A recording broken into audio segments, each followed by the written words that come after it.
Whoa. Now that's cool. That's really cool, man. Oh. I'm not playing with a huge toy sword that belongs to a Predaking combiner. No, I'm not doing that.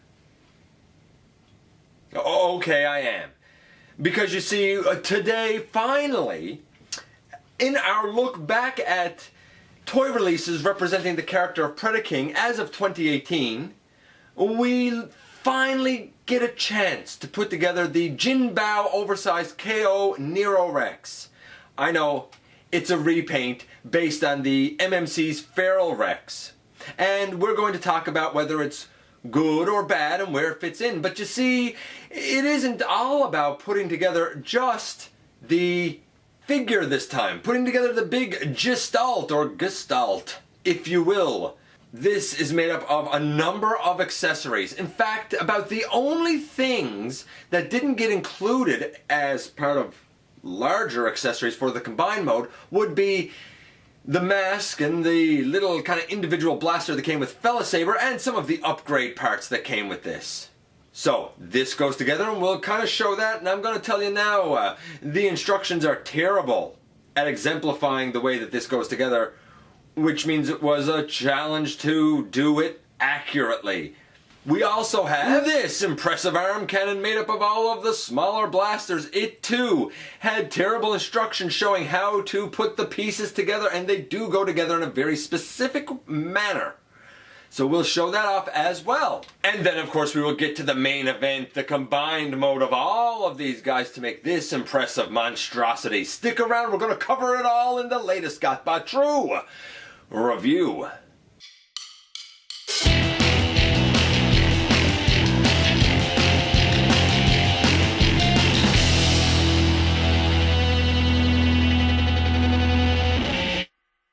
Hey guys, welcome back to the channel. I am your host, Dennis Moulton, aka GotBot. As always, please like, comment, share, and so very important now for you to subscribe, join the community, be part of our group here, and have your say. I always like to hear from you guys. Check me out everywhere. Have a look at Machinery of Men and the Everything Factor, and let's get into this. It looks glorious. Of course, the actual MMC release, while smaller, has very sharp details, bright, vibrant colors, but this guy still looks pretty impressive. Of course, looks are only part of the package. How does he actually stack up?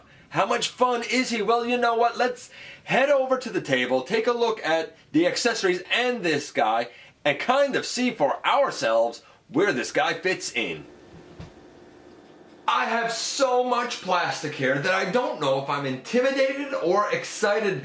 There's a lot to put together here. There's a lot to do with this guy to get him in his final combined form. And I think we need to kind of start out with the basics, and that's going to be the accessories, because we actually have absolutely every accessory that comes with the guy here. And they're all used, except for the kind of battle mask that came with the Catilla version, and his kind of random shoulder blaster. That's the only things not here. Everything else has a place. So before we go on and do anything, I just wanted to point this out. It's an entire bag of alternate hands, and they look all like this one. They have a little peg here on the side and a little peg on this side. They can just slot in the wrist section, and then you have a wrist swivel. And that works like this. Nicely.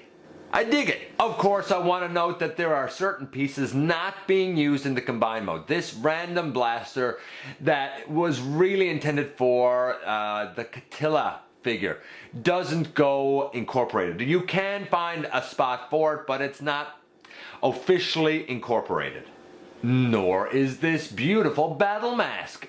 It kind of stays off to the side. Also, don't forget, you might have the larger head left on the figure, or you might have swapped it out for this one by removing the screw here on the back and then putting the two halves over the ball joint. That would have been up to you.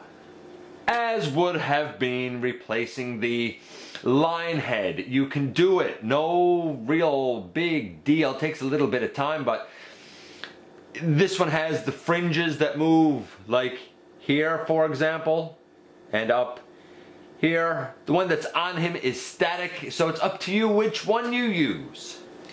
And I wanted to take a minute to point out that stock-wise, we have this hand. It has a thumb that can move, and then it has 4 fingers in a fixed position that have a hinge at the base of the knuckles, I guess. A hinge at the, one saw piece that has a hinge at the first knuckle. This hand, however, has 4 separate fingers. So you can position them differently. There's a hinge at the knuckle for each finger, and then at the first knuckle. I guess a hinge at the base and then a hinge at the first knuckle. These alternate hands are significantly better for, well, everything. I would take these and never use them again. Stick with these. I think you'll be a lot happier. Furthermore, we have this beautiful large foot piece, and it had holes right here. It was able to go on the back of Fortis or Bovis. And this piece came down. Of course, for now you will lift this back up because we're going to need this done for our combination. By the way, just as a point of reference, because I never mentioned it before, the fists do have a place to store when you're not using them for the combiner. They don't have to go off to the side, no. When you put the foot in this position with this armature put back, we have a little hole in here. The fist can peg in that little hole and kind of go down and fill in the kind of bare spot right there. To get it out, it's easy. You just pick it up and then wiggle it out of the little hole that it's in down there. Nice storage. I didn't mention it before, though I probably should have. By the way, this hand is the one with the separate fingers. And now we finally get to the build. Well, sort of, because we need to begin by putting the rather large arm cannon together. This is the one that will go on Talon, by rights anyway, which should be the left arm. We'll see how that works, but we need to get it together first. We begin with this, and if you didn't have that part extended, extend it. Whew. Okay. This is a bit of a nuisance, I find, to put together, so we'll see how it works out. We begin with these pieces, and they will slide it on the side. There's a little slot in there that the handle fits into. Snugly, I will add. On that side, and on that side. Not only does the handle fit in there, but there's a little gray tab section up here that also fits in. So we have that much done. Then, on the top, near the back, we have a couple of other slots. The handles of these other blasters go down there and fit in and fit in. Then we take this blaster and it will go, actually we won't do that next. We'll take these pieces next. And we have kind of a little notch here on the back that slides on over this section here. So we take this. See, I tried to use the instructions, which are terrible. These should go on first. And then we tab that on. There you go.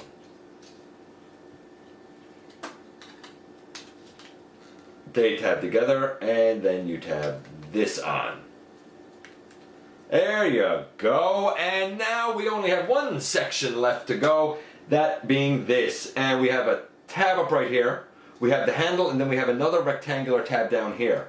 I suggest to you we use the lower rectangular tab, and then in the end, boom, we have Predaking's huge arm cannon. It looks pretty glorious. There's no doubt about it. I really like this for Nero Rex. The gray, the purple, the silver looks absolutely fantastic, but it's not the only thing that we need to put together besides the figure itself. And oh heavens me, we have an enormous section of plastic before us yet again. A little bit nerve-wracking, if you ask me, but it's all here, and believe it or not, all of this goes together. It's cool that it all works, but I'm not going to pretend that I don't find doing this to be somewhat frustrating. By the way, the huge arm cannon in the actual colors is all gray. The whole thing is gray, so I kind of like the Nero Rex version better, to be perfectly honest with you. Now, this great, big, enormous sword. Where do we begin even with this? Well, these are the two sections that were part of the tail of Leoducks, and they can come apart and slot together. This is going to really be our handle. And then we have these sections. And these sections need to attach to this section. That gives us really our core, handle, and hilt. So we slot that one on over. And then we slot that piece on over. And now it looks like this. And this is going to get extremely, almost ridiculously enormous.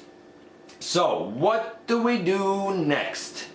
And of course I did this wrong because, like I said, I don't really know what I'm doing. So, you have a peg on this piece, a silver peg. It goes into a little slot on this handle. They go slotted together. Then we take the big handle and we... Oh, I still did it wrong. See, still did it wrong. And now that whole thing slides in. Aha! I knew I'd get it eventually. And I did the same thing on the other side, and you can see I have things backed out here because this is getting quite large already. And we're still not finished. Not really by a long shot. The thing is, you need to know how the pieces here go together. There is your big challenge. And we're going to get into these two pieces. These two pieces go together with a series of notches and teeth that are a bit of a pain to deal with. But when you line everything up, they squeeze together in this manner, and it looks pretty cool, if I do say so myself. I know now why nobody shows how to put this sword together, because it's a nuisance. Okay, so I have one side completely done after fumbling and stumbling more than I would have liked with awful instructions. So let's kind of address it here. I already told you that we had a little peg here that went into a slot on this handle, and indeed we do. However, we also need to attach this piece, and this piece attaches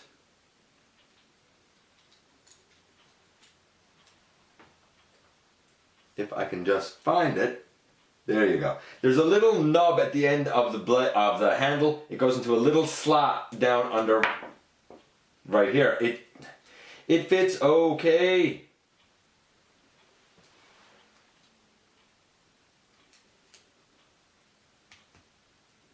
There you go.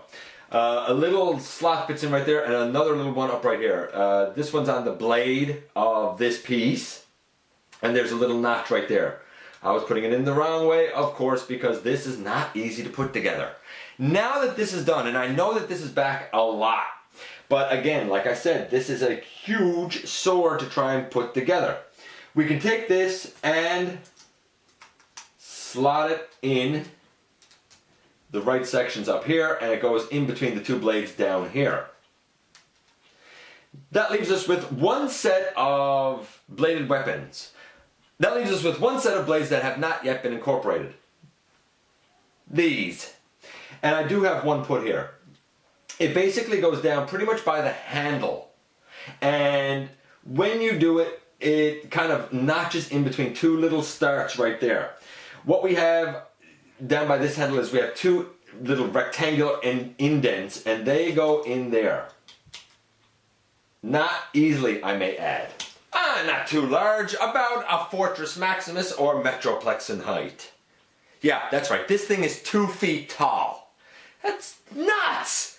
It looks glorious, but that's nuts! So we've looked at putting together that huge arm cannon and that enormous sword, and as much as stumbling over the sword seemed to be the case, that's exactly how it is. It's until you have down what pegs in where, it's frustrating. Once you got it, and it's not that bad, but you really got to spend some time kind of learning how to do it.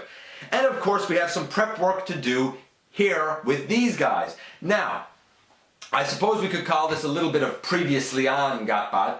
For those who didn't see the whole series, very quickly, all we have done to put this guy in leg mode is the shins have been folded up over the thighs. The sections with the feet are in the back here, folded in. The animal head is folded out, and there's a little notch that tabs in right there. The armatures that the arms are on came out from here. They unpegged from this hole here, swung down, and then pegged in underneath. The arms themselves simply folded a double elbow, and there's a little tab that notches into a hole right there. And the hoof kind of comes down and notches onto a tab right there. Now, we need to actually get the foot put in place, and that means we need to kind of split things apart here a little bit. This whole arm goes up inside of an opening there, and there's a little notch down at the bottom right here that kind of goes up into a little notch right there. It's a little bit of a nuisance. I find it's easier to get one side put on and then try and sandwich the other side over. But even that's not the most fun. And there you go. Once you have it in one side, you can just sandwich the other leg around it and push them together. And we have a leg completed here. Of course, that's not the only leg we need to do. Bovis has to be done here as well.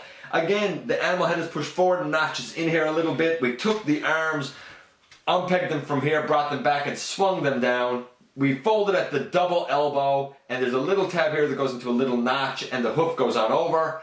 And again, we folded up the legs. Now, I didn't mention this a moment ago with Fortis, but I will now. If you haven't done it already, put the knee pads up.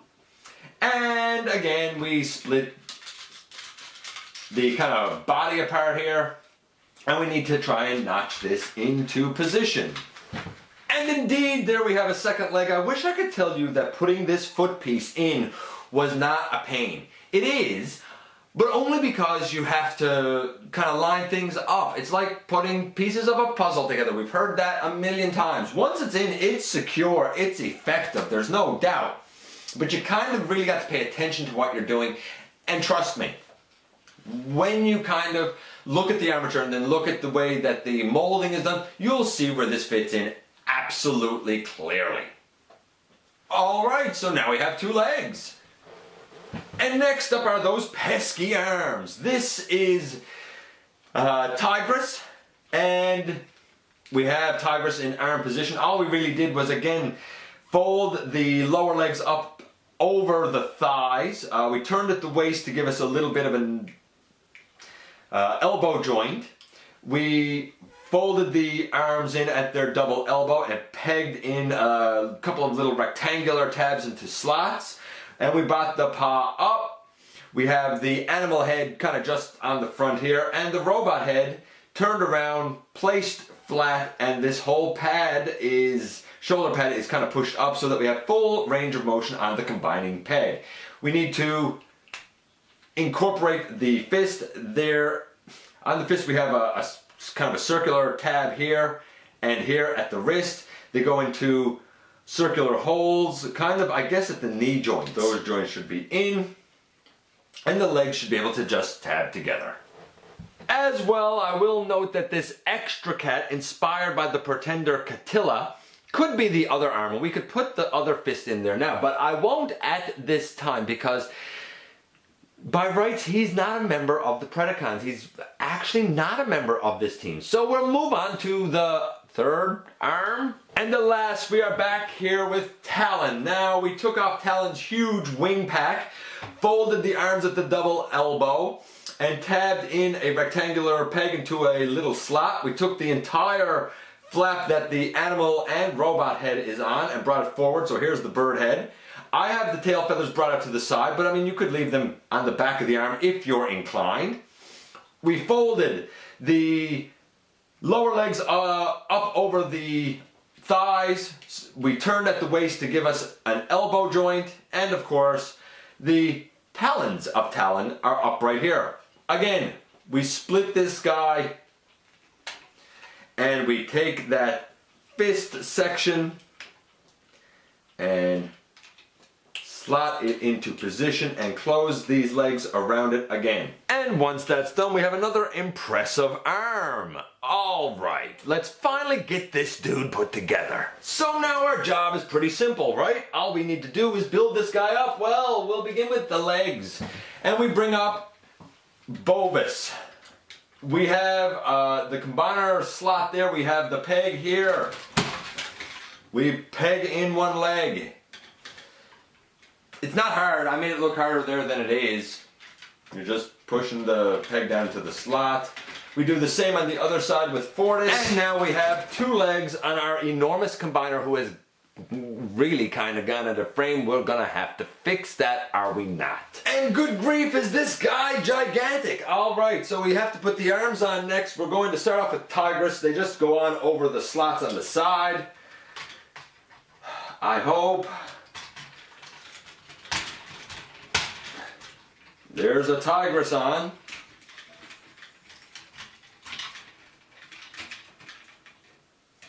And for now, we're going to get a Talon on the other side. Now, I guess I kind of got to go over and around for this.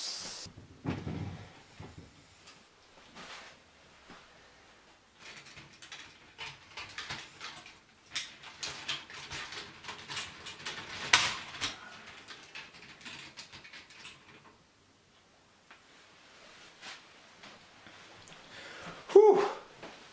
This dude beats me out. We straighten up the wing pack next. And we go to the back.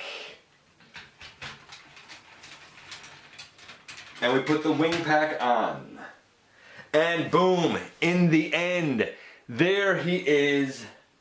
The absolutely awe-inspiring and mighty Jinbao KO Oversized Nero Rex, of course based on MMC's Feral Rex, and the guy looks absolutely glorious. I suppose though we're not quite finished. And of course we do need to attach the arm cannon. Now, I was forever trying to figure this out and I don't like it. The arm cannon goes on the side over here, but you need to take this piece of the thigh off, not a fan, even a little bit. And then there's a port here, and you take that rather large peg, and it slots in right there. Not the most secure of connections in the world. Yet on the flip side, I've heard of people saying that that port is too big. Again, I think those are KO issues, nothing to do with the actual Rex himself, because I'm sure it fits in perfectly on him. And last but not least, we have the gigantic sword.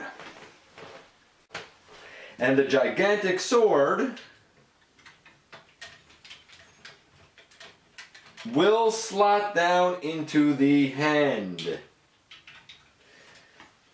And then tab in to sections on the palm.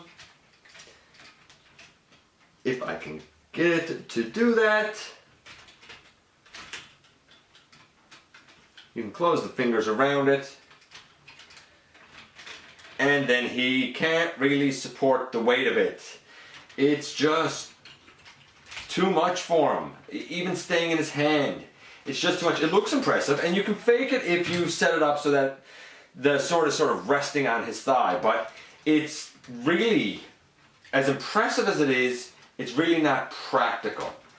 That being said, you know, what most people do is, honestly, they kind of take them like this and have them sort of, I don't know, hold the sword down like that or some such thing. Because, I mean, at the end of the day, the sword is bigger than the guy is. It's going to be hard to display him with it, but you can do it, and I've seen it done. And those pictures look fantastic and impressive and imposing. That being said, this guy can also get taller. Get that out of the way. This guy can get taller. You can extend the legs and make him taller. That probably does help with things like posing with the sword. You bring the arm up and I guess around it, and you can have him pose with the sword. You know, it's an option that you can do. I love the sword. I dig the arm cannon. I don't like the connection for the arm cannon or the sword. I'm not a fan. Okay. Whew. What about articulation for this guy? Well, the head again goes left and right just a little bit. If you put the smaller head on, it will work better for you. The wing sections can go way back. They can angle down if you're so inclined. You know, I would probably kind of keep them back a bit and keep them up, but that's just me. All of these feather sections, they can open up if you want him to have a more kind of splayed out look. That's cool too. I just knocked the wing pack off, but that was me, not the figure. Okay, the arms, well, the shoulders can come out about that far. The elbows only go to there. There's a bicep swivel. There's a wrist swivel with these hands and individual fingers and an individual thumb. We do have a waist swivel. We have thigh swivels. We have forward motion, especially if you have the leg extended. We have kind of substantial forward motion and substantial backward motion. Actually, take that wing pack out of the way. You know, by the way, the wing pack falling off is because I'm not taking the care to kind of put it in there properly, to be perfectly honest with you. It doesn't happen on the actual Rex. In fact, it doesn't really happen on this guy. It's just so big and heavy. Thigh swivel. We have, I guess I can get this out of the way to give us some more. We have a knee to 90 degrees, so that's cool. You do have to kind of get this paw stuff out of the way, but that's not a big deal. And it, you know, of course, works better on the official version, but you do get a knee to 90 degrees if you want it. That being said, the joints here are kind of weird because you have the actual knee joint, you have another one here, and you have a couple up here on the hips. It's a strange setup. It's all solid, but it's just a strange setup. I'm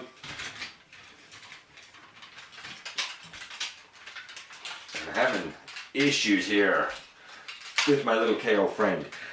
Okay, and again, it's just because he's so big and he's so heavy. The ankles do a little left to right, a little forward and back. The articulation is all there. It's actually pretty good, and he is pretty darn solid. Now, I know that a couple of things kind of fell off and fell away here, but again, that's because it's the KO. I really think that the actual Feral Rex, while he can get some dynamic poses, he does have articulation limitations, and so does the KO. It's not that they're bad, but I think they're better for display than they are for play. That being said, we do have another option here. We can change things up a little bit more, and we'll see how that affects things, because we can remove Talon and put a completely different arm on him. So I'm going to kind of reposition some stuff, and then we'll do that changeover. You see, I didn't mind the backpack falling off because we now have this arm removed, and we're going to change things up. We're going to put these legs together, and this piece that was off over here I'm going to reattach. Back into position, I'm going to turn all of that so that it is straight on. We're going to bring up that and bring out this. This is a different peg altogether. And we're going to come back here. And of course this had been an arm peg. Well, now we're going to place the backpack back on this guy. And it is pretty secure on this guy once it's on because it attaches in a few areas. And the head goes back. But now we have Talon as a complete backpack. The whole figure will serve now as a backpack instead of as an arm. So if you don't like the parts forming of taking off his wings, you really don't have to if you don't want to. And we're back to having a partially completed Rex. Now this peg will go into this slot here. And oh boy, now we have an entire piece put on the back. And it does have an effect because it makes the guy much deeper. And of course it makes him significantly more back heavy. That being said, we are now missing an arm. And we're going to remedy that with the other arm. The other arm that we need to first attach a hand to. Now in this mode, we have a cat on either shoulder. The articulation is the same, but he is significantly more back heavy. It looks stunning. It absolutely looks stunning. How big is the guy? Well, we should note first that I have his legs extended, so he is as tall as he can get. Here he is with a typical Voyager class figure, that being Grimlock from Power of the Primes, obviously much larger. Here he is with the leader class Power of the Primes Optimus, who is about the same size as MP Optimus, roughly. So you can see kind of how he would fit with him and with an MP collection. I think that looks great. Here he is next to, maybe I'd best do this here. Here he is with a Combiner Wars Combiner, obviously significantly bigger.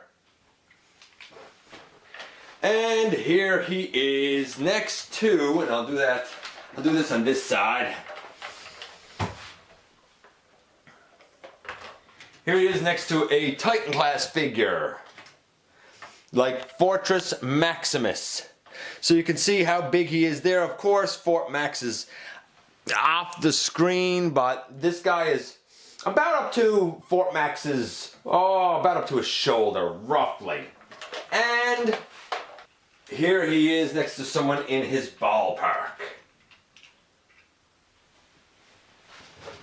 That, of course, being the Combiner Wars Devastator. So this guy is, you know, a head-to-head, still about 18 inches. If you include the wings and whatnot, about 19 inches in height. He's big. He's a big boy. There's no doubt about it. The interesting thing here, to me, is that all of the limbs and the body are basically the size of a leader class figure. We have 6 included here, as we do with Devastator, and they were 6 Voyager class figures. I suspect that in the days to come, when we hear about the newest iteration of this character, we will have 5 Voyager class figures. Perhaps large Voyager class figures, but I do not expect that version to be as big as this guy. So here's kind of my final thoughts on him. When we're talking about the paint apps, if we just go with your standard 5-bot combiner, the paint apps are pretty great, they're pretty accurate, you know that it's Predaking, and in that case, I would say that the paint is somewhere around a good 8.5.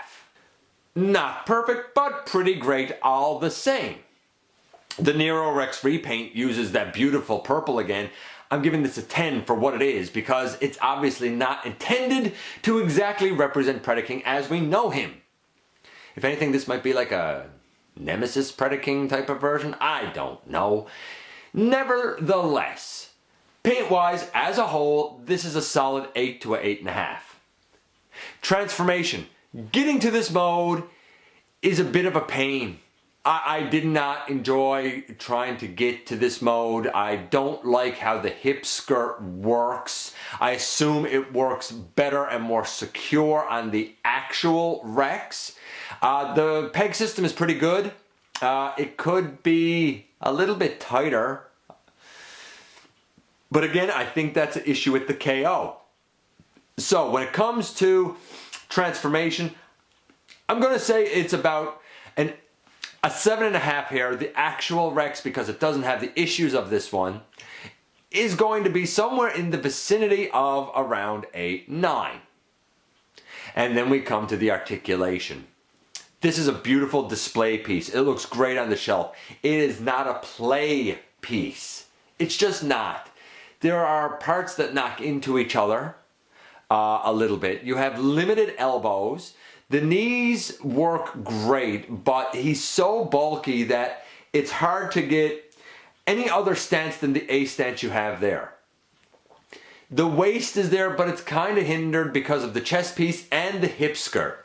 He's a beautiful display piece, but if you intend to use him for play or for stop motions or anything like that, I think you're going to find it a little bit challenging. His articulation on the whole is about a 7. It's all right, nothing great. So the KO has an overall score of about an 8. Feral Rex, the actual one, would have an overall score of about a 9.5. Sure, a few little fiddly bits there as well, but undoubtedly an extremely strong set. And that is probably why he still garners the price that he does. The issues with this, well, that's why this garners the price that it does. This whole set was obtained for about $160 shipped. The actual Rex is about $500 plus shipping. So you're looking at a significant difference, but you get what you pay for. There's no doubt about it. I like this guy for what it is. It's a great display to go with your leader class or masterpiece figures. At least for now, I think it's the best option we have. I've said that all along. This is the closest we currently have to a masterpiece Predaking. Too bad it's a KO that has issues and overly simplified engineering. Feral Rex itself is indeed right now the king of the Predakings, with 5 or 6 if you include Catilla Voyager class figures. Either version that you get works great, but you gotta know what sort of collection you're looking to add it to. Alas, we are here once again, and this is the full combined mode with all 6 members. As I've said, this looks glorious. It has such a presence on any shelf. If you put it with leader or masterpiece figures, it will certainly stand out and be impressive. Will we ever get an actual masterpiece version? Maybe. Will somebody else tackle it better than the oversized KO? Probably. But for now, I think that this is kind of the go-to for a collection geared that way. Now, of course, he looks great, but the posability is okay. He is very back heavy. So is the actual Feral Rex from what I have heard. It's interesting that he can extend his height. I sort of dig it, assuming that the joints hold. And the legs are actually more posable than I thought they were going to be. I don't, however, like the way that the entire hip skirt section was handled in any way, shape, or form. I also don't like that in this mode, there doesn't seem to be a way to attach the arm cannon. You really need Talon as an arm to do that, or so it seems. Even then, it's a little precarious. He has huge feet and he stands all right, but I would like to see him be a little more solid. Is the actual Feral Rex worth the full price of admission? Definitely, because it doesn't have the issues and shortcuts that this one does. Is this one worth its full price of admission? Yes, because it's only $160 plus you get upgrades. It is definitely worth it. This guy is amazing for what it is, but you need to know what you're getting into with it. It's not for everybody, but it's definitely going to have its fans. Anyway, let me know what you think about this guy I'll put together. You know I love to hear from you. Again, I'm going to say hit that subscribe button, show a bit of love and support, get involved. And of course, thank you for giving me some of your very valuable time. It is more appreciated than I could ever say. And I look forward to the next time that you and I get together to have another visit right here inside the video.